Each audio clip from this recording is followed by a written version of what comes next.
ये देखिए चांदौड़ से हमारे साथी आए हुए हैं, उनकी मोहब्बत का इजहार कर रहे हैं वो लोग, ताकि एक यादगार आज का दिन बने। वाकई में आज का दिन तारीख में लिखा। ओम शांति। विश्व रचयिता सर्वशक्तिमान, इस दुनिया को सब कुछ देने वाला जीवनदाता परमेश्वर को याद करते हुए मंचासीन सभी गणमान्य और आज के इस कार्यक्रम के कर्ता धर्ता आदरणीय डॉक्टर सिद्दीकी साहब, आप सभी को, खासकर डॉक्टर साजिद सिद्दीकी साहब को प्रजापिता ब्रह्मा कुमारी ईश्वरीय विश्वविद्यालय की ओर से कोटि कोटि शुभकामनाएं प्रस्तुत करते हैं।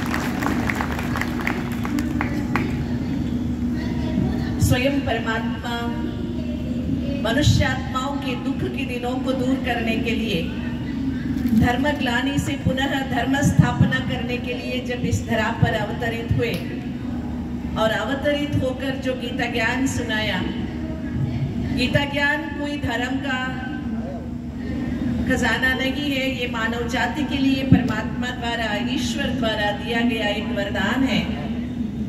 उस वरदान को वरदान के रूप में अगर हम जीवन में हासिल करते हैं, उसे उपयोग में लाते हैं, तो मानव जीवन धन्य हो जाता है। अभी तक हम बहुत सारे मौलानाओं की बातें सुन रहे थे और उन्होंने बहुत अच्छी तरह से हमें बताया कि मजहब नहीं सिखाता आपस में बैर करना। कोई भी मजहब आपस में बैर करना नहीं सिखाता। कोई भी शास्त्रों में, वो कुरान हो, भगवत गीता हो, वेद हो या बाइबल हो, कोई भी धर्म मनुष्य को मनुष्य से बैर करना नहीं सिखाता है। और सब धर्मों का सार है, जियो और जीने दो, खुद भी जियो और दूसरों को भी जीने के लिए सहायता करो। अगर सहायता नहीं कर सकते हो तो नफरत तो मत करो। आज के इस शुभ अवसर पर मैं आपके सामने एक छोटी सी कहानी के जरिए इस कार्यक्रम का और श्रीमद् भगवत गीता का और कुरान का जो उद्देश्य है वो आपके सामने रखना चाहूंगी। एक बार दो राहगीर थे, एक शहर से दूसरी शहर जा रहे थे। जाते जाते, पुराने जमाने की बात है, तो चलते हुए जा रहे थे। बीच में घना सा जंगल था, उसमें खूंखार जानवर थे। तो इसलिए उन्होंने सोचा शाम ढल गया है तो आगे नहीं जाएंगे, यहीं रुक जाएंगे। जंगल के बाजू में एक मंदिर था, वहां दोनों रुक गए। और थोड़ी देर के बाद तीसरा मुसाफिर भी वहां आ गया, जिसको भी दूसरे शहर में जाना था।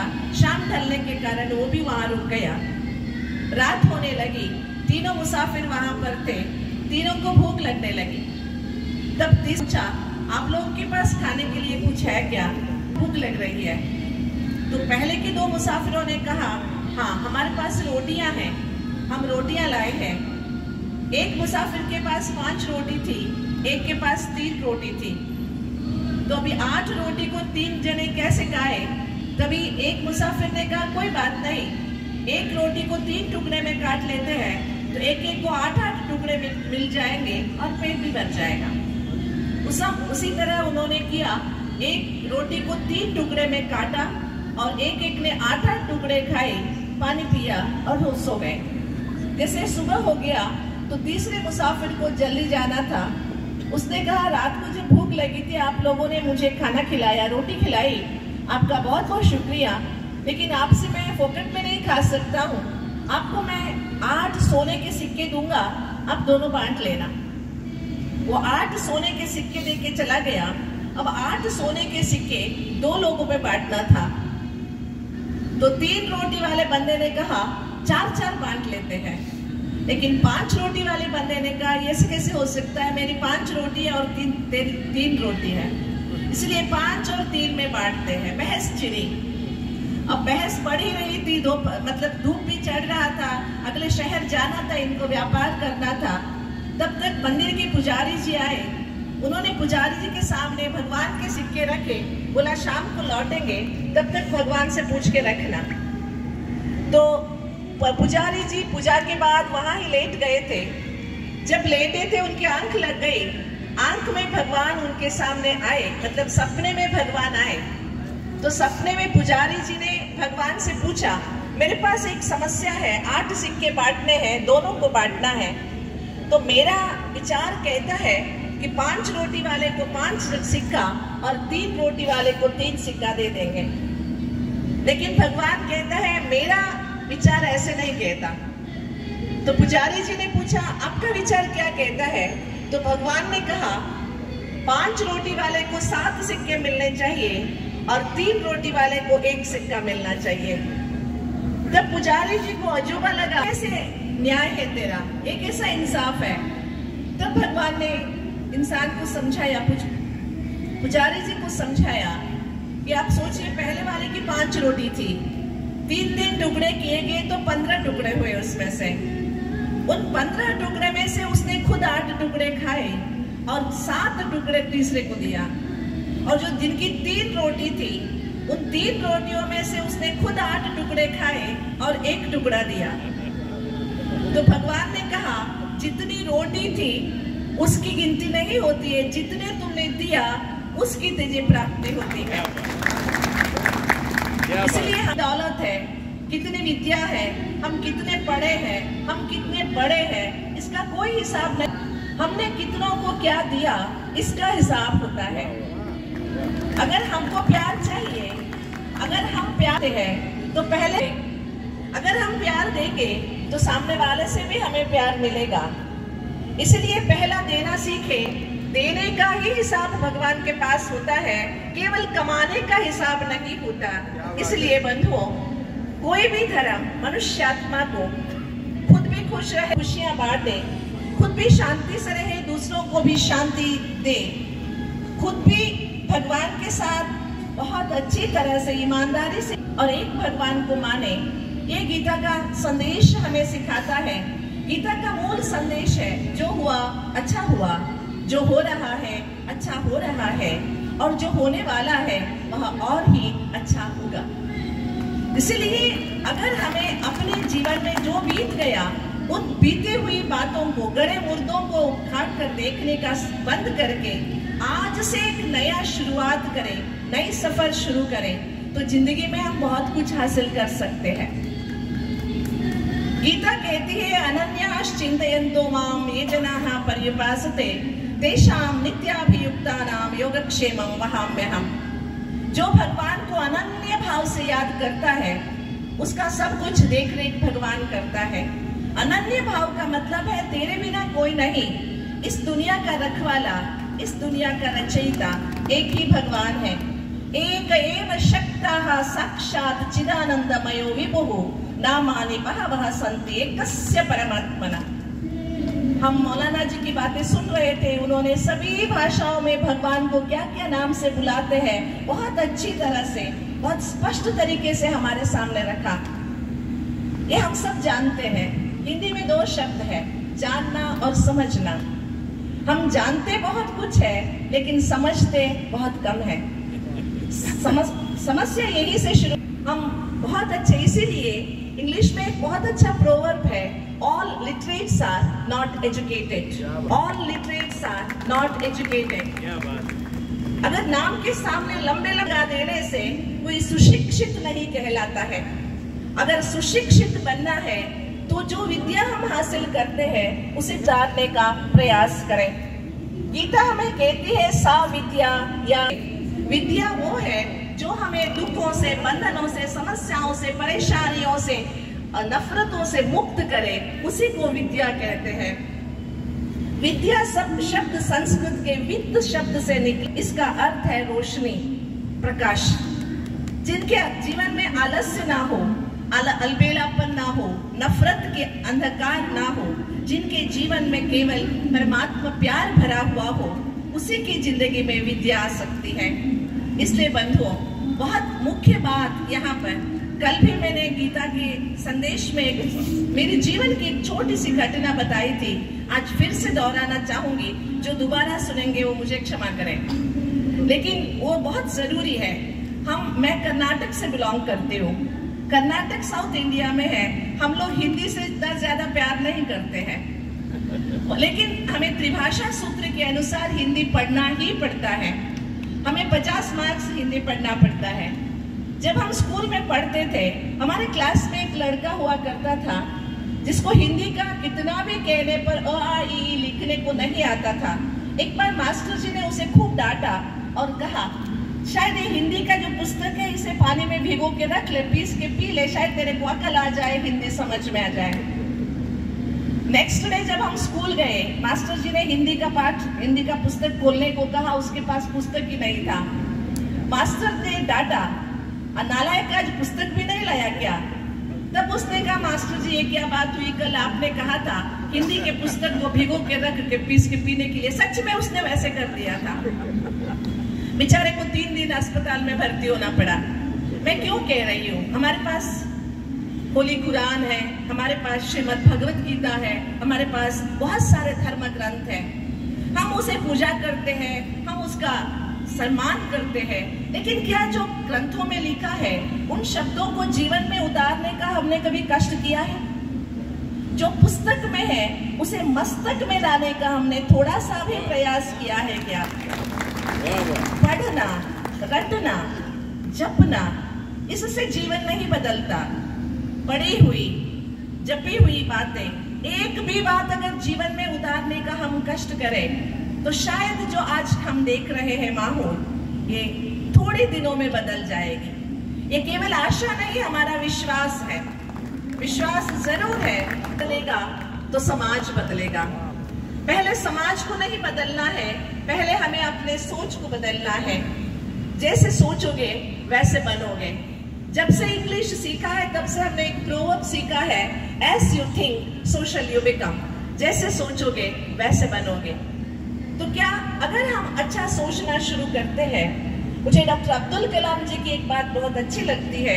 उन्होंने अपने पुस्तक में विंग्स ऑफ फायर में 4 बातें लिखी है। हर मनुष्य को सुखी बनने के लिए, समाज को लिए पॉजिटिव होना बहुत जरूरी है, सकारात्मक सोच रखना जरूरी है, पॉजिटिव। लेकिन पॉजिटिविटी के साथ साथ प्रैक्टिकल होना बहुत जरूरी है। अगर आप सोचे, बीना दीदी ने रखी है, ये अगर लाल साड़ी पहनती तो बहुत अच्छा लगता। ये कोई नेगेटिव सोच नहीं है, लेकिन ये प्रैक्टिकल भी नहीं है। इसलिए क्योंकि मेरी साड़ी मेरी चॉइस है, इसलिए पॉजिटिव सोच का प्रैक्टिकल होना, प्रैक्टिकल के साथ पर्पसफुल होना, पर्पसफुल के साथ पीना बहुत जरूरी है। ये चारों अगर साथ तो हमारे सोच अवश्य ही समाज को एक वरदान साबित होगा। इसलिए श्रीमद् भगवत गीता का एक बहुत अच्छा उद्देश्य लेके हमारे साजिद भाई जी ने जो अनुवाद किया है खुशनी में, आशा हम ये करते हैं, क्योंकि हम सब एक ही मुल्क के निवासी, एक के देश के निवासी हैं। ये बात तो छोड़िए एक देश के है या नहीं, हम विश्व के कई कोने में भी क्यों न रहे, लेकिन हम एक रचयिता की रचना है, हम सब का क्रिएटर एक है। मयि सर्वविदं प्रोक्तम सूत्रे मणिगणा इव, गीता कहती नान्यत् किंचिदस्ति धनंजय, मयि सर्वविदं प्रोक्तम सूत्रे मणिगणा इव। भगवान, ईश्वर, अल्लाह, गॉड जिसे हम कहते हैं, जो शांति का सागर है, प्यार का सागर है, जो करुणा का सागर है, दया का सागर है और सर्वशक्तिमान है, उनके साथ हम सब जुड़े हुए हैं। कैसे जुड़े हुए हैं? आपस में हम सभी उसी की रचना है, हम सभी के दिलों में प्यार है, हम सब प्यार चाहते हैं। ईश्वर प्यार का सागर है, हम सब उसके साथ जुड़े हुए हैं। जैसे कि एक तार में एक माला जुड़ती है, उसी तरह हम सब भी जुड़े। इसलिए श्रीमद् भगवत गीता हमें कहती है, सर्वधर्मान् परित्यज्य मामेकं शरणं व्रज, अहं त्वा सर्व पापेभ्यो मोक्षयिष्यामि मा शुचः। ये जो मनुष्यों के बनाए हुए धर्म है, जीने के लिए बनाया है, लेकिन जीने के लिए बनाए हुए इन धर्मों को हम मरने के लिए, मारने के लिए इस्तेमाल कर रहे हैं। ये तो बहुत बड़ी गलती। इसे सुधारने के लिए जो धर्म हमने बनाए, उनके सूत्रों को हम समझें, उनके अर्थों को हम समझे, हम सभी परमात्मा के सामने सब धर्मों को बाजू में रख के एक ईश्वर के शरण में आ जाए, जिसके लिए गीता कहती है त्वमेव शरण भावेन भारत तत्प्रसादात् पराम शांतिम स्थानम प्राप्स्यसि शाश्वतम्। उसी ईश्वर के शरण में आ जाओ, उसी एक ईश्वर की शरण में आ जाओगे तो तुम्हें परम शांति की प्राप्ति होगी और ईश्वर के दिल में भी तुम्हें जगह मिलेगी। ये बहुत सुंदर बात है। हम सभी को उसी ईश्वर की शरण में जाना है, उसी से प्यार करना है, लेकिन उस ईश्वर से प्यार करते करते आपस में बैर नहीं करना है। मेरी मान्यता है, मुझे जन्म देने वाली माँ से मुझे प्यार है, आपको जन्म देने वाली माँ से भी आपको प्यार होगा, लेकिन अगर मैं अपने माँ से प्यार करूं और आपकी माँ से नफरत करूं, ये कहाँ का न्याय है? क्या बात। हर एक से प्यार करने का हक है, करना भी चाहिए। इसलिए हम सभी अपने अपने धर्मों को प्यार सम्मान जरूर करें, लेकिन दूसरों के धर्मों से नफरत नहीं करें। अगर हम प्यार नहीं कर सकते हैं तो ठीक है, लेकिन नफरत नहीं करें, क्योंकि सभी धर्म जीने की कला सिखलाते हैं, जीने के लिए मकसद देते हैं, जीने के लिए मार्गदर्शन देते हैं। इसलिए प्रजापिता ब्रह्मा कुमारी ईश्वरीय विश्वविद्यालय हम मनुष्यात्माओं को आज की जो समस्या है उस समस्या से दूर होने के लिए एक भगवान को याद करने की आदेश या संदेश देती है। क्या समस्या है? हर धर्म में, हर युवाओं में आज एक समस्या है। वो समस्या है उनके अंदर मन की शक्ति कमजोर है।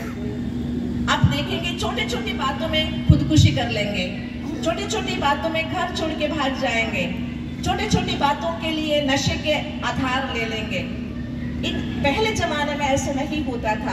आज के जमाने में हम कितना भी कोशिश करें, एजुकेशन सिस्टम को कितना भी पढ़ाएं, लेकिन आज का एजुकेशन सिस्टम मनुष्यात्मा को जीने की कला नहीं सिखा रही है। ये सत्य है। पैसे कमाने की कला सिखा रही है, लेकिन जीने की कला नहीं। इसलिए हम सभी को एक अल्लाह, एक ईश्वर, एक खुदा को याद करते हुए रोज कम से कम 24 घंटा जो भगवान ने हमें दिया है, उन 24 घंटे में कम से कम 24 मिनट तो निकालें हम अपने लिए थोड़ा सा, अपने लिए परमात्मा को याद करें। और हमारे प्रेयर में, हमारी नमाज में, हमारी प्रार्थना में हम दुनिया की भलाई के लिए भी 1 मिनट तो ग्रेटिट्यूड करें। दाता ने जो दिया उसका धन्यवाद जरूर करें। अगर दिए हुए का धन्यवाद करना सीखते हैं और जो चाहिए वो हमें जरूर मिल जाता है। इसलिए जो भी आज हम यहाँ उपस्थित हुए हैं, हम ऐसा संकल्प करेंगे, साजिद सिद्दीकी जैसे भाई बंधु और हजारों संख्या में बड़े, जो कि सभी भारत देश के निवास करने के लिए एकजुट हो जाए। सबके विचारों में समानता लाने की ये जो कोशिश है, जो भगवान भी चाहता है। भगवान कहता है नहि ज्ञानेन सदृशं पवित्रमिह विद्यते तत्स्वयं योग संसिद्धः कालेनात्मनि विन्दति। के समान, नॉलेज के समान ताकत दुनिया में किसी चीज की नहीं है। वो ज्ञान की रोशनी हमें परमात्मा से, अल्लाह से, ईश्वर से प्राप्त होता है। इसलिए जब ज्ञान को मनुष्यात्मा प्राप्त करता है, उसके जीवन में बैलेंसिंग आता है। बैलेंसिंग आने से मनुष्यात्मा कभी आपको के वशीभूत नहीं होता। तो आप और हम सभी मानते हैं कि दुनिया का रचयिता एक है। सभी मानते हैं कि नहीं मानते हैं? जो कौन कौन मानते हैं कि दुनिया का रचयिता एक ही है? एक ही है। हम अल्लाह कहते, ईश्वर कहते, भगवान कहते, शब्द अनेक है, भगवान एक। और वो सब अल्लाह सभी का प्यार, सभी को प्यार करता है, किसी से बैर नहीं करता। जब हमारा रचयिता सबसे प्यार करता है तो हम आपस में क्यों लड़े? क्या बात है ना? इसलिए अभी मैं आपसे यही गुजारिश करना चाहूंगी कि बहुत नेक उद्देश्य से, बहुत एक पवित्र उद्देश्य से, शुद्ध भावना से हमारे भाई जी ने पुस्तक का या तर्जुमा की है, ट्रांसलेशन की है, ये सफल हो जाए, ये हर एक के दिल तक पहुंचे, क्योंकि उन्होंने दिल से काम की है। हमारे में कहते हैं दिल की बात दिल तक पहुंचती है और दिमाग की बात दिमाग तक पहुंचती है। तो ये बात मैं समझती हूँ इन्होंने दिमाग से तो नहीं की है, ये दिल से की है। तो दिल से की है तो सबके दिलों को पहुंचेगा, छुएगा। और जो इनका उद्देश्य है, आज जो मालेगांव में शुरू हुआ है, वो पूरे देश में फैल जाए और पूरे देश में फैलते फैलते पूरे भारतवर्ष को, पूरे हिंदुस्तान को विश्व गुरु बना दे। इसी आशा के साथ हम सब फिर से, जो गीता कहती है परमात्मा के बारे में, परमात्मा एक ही प्रकाश स्वरूप है, जिसको नूर कहते हैं, जिसको प्रकाश कहते हैं। ज्योतिषामपि तज्ज्योतिः तमसः परमुच्यते ज्ञानम ज्ञेयं ज्ञानगम्यं हृदि सर्वस्य विष्ठितम्। और हम सभी को पता है मृत्यु एक दिन हम सभी को आना है। बचपन खेल में खोया, जवानी नींद भर सोया, बुढ़ापा देख कर रोया, और एक दिन गया। क्या लेके गया? खाली हाथ आया जग में, खाली हाथ जाएगा। भरोसा नहीं जीवन का, पल में बुझ जाएगा। इस माइक की भी गारंटी है, लेकिन मानव जीवन की कोई गारंटी नहीं है। जितना दिन हम इस दुनिया में हैं, प्रेम प्यार से रहें, उस परमात्मा का धन्यवाद करें, उस परमात्मा से प्यार करें, उसी एक परमात्मा की शरण में आए, तब हमारा जीवन सफल हो जाएगा। बहुत देर से सुन रहे हैं, मैं एक छोटी सी एक्सरसाइज कराना चाहूंगी। आप सभी ने बहुत देर से सुना, आपको याद रहेगा क्या? इतना याद रहेगा, साजिद सिद्दीकी साहब ने एक प्रोग्राम किया था। यहाँ की बातें सब हवा में उड़ जाएगी। छोटा सा एक प्रयास करें, क्या याद रखना है। मैंने कल भी कराया था, आज भी कराना चाहूंगी। ये है हेलो, ये है सलाम, ये है नमस्ते। मैं आप सबसे गुजारिश करूंगी, आप मेरे साथ करें। करेंगे सभी? करेंगे प्लीज। हेलो, सलाम, नमस्ते, हेलो, सलाम, नमस्ते, हेलो, सलाम, नमस्ते, हेलो। आपको समझ में आया आपने क्या गलती की? हेलो ऐसे करना था, लेकिन आपने, बहुतों ने ऐसे किया। क्यों किया? क्योंकि मैंने किया। जिंदगी में हम यही गलती करते हैं, हम अच्छी बातों को सुन के छोड़ देते हैं और दूसरों की गलतियों का कॉपी करते हैं। इसलिए हमें नकली चिबंदर नहीं बनना है। हमें अच्छी बातों को सुनना है, अच्छे बातों का अनुसरण करना है और ईश्वर को जीवन का साथी बनाकर आगे बढ़ना है। खुदा दोस्त है हमारा, उसको दोस्त बना लीजिए। ईश्वर हमारा वरदाता है, जीवन दाता है, उसी की शरण में जीवन को सफल कीजिए। इन्हीं आशाओं के साथ और एक बार हम संकल्प करते हैं, साजिद सिद्दीकी भाई जी जैसे हजारों हिंदू मुस्लिम बंधु निकले, जो इस समाज को जोड़ के रखे, पुनः भारत स्वर्णिम भारत बन जाए। इन्हीं शुभ आशाओं के साथ भाई जी ने प्यार से बुलाया, सम्मान दिया। ईश्वरीय विश्वविद्यालय की ओर से, पूरी संस्था की ओर से पुनः मैं उनको शुभकामनाएं देती हूँ। ओम शांति।